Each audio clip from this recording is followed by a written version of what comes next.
It's a true story. The Davy and Robot. What? More Twicker.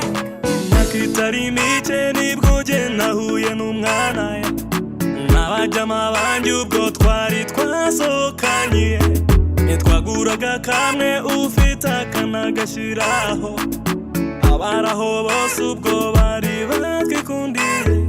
nimero zifatwa abandi babyinana nyagera nkugwemo uhoya ntunyigire kure iby'urukundo nawe ubimenya iby'urukundo n'amayobera kizazi changu kinirete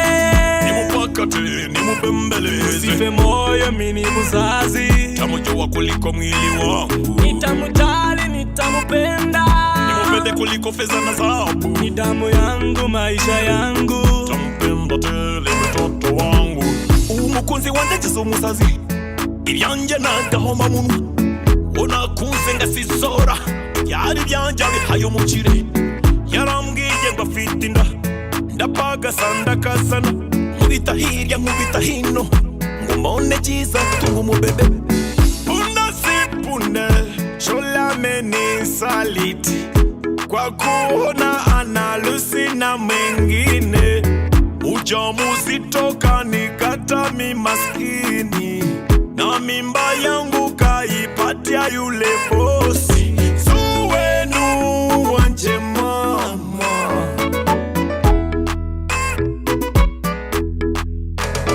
kizazi changu kinirete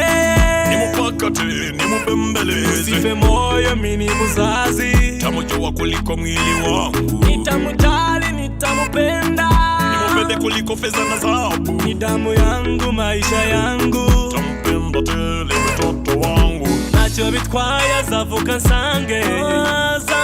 nsange ubwizo mana azavuka dusa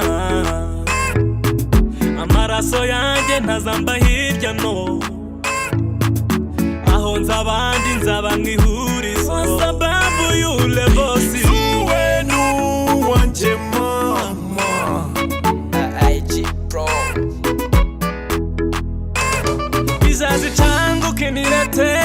nimupakate nimupembeleze usife moyo mini muzazi tamujua kuliko mwili wangu nitamujali nitamupenda nimupende kuliko fedha na dhahabu ni damu yangu maisha yangu tampenda tele mtoto wangu kizazi changu kinirete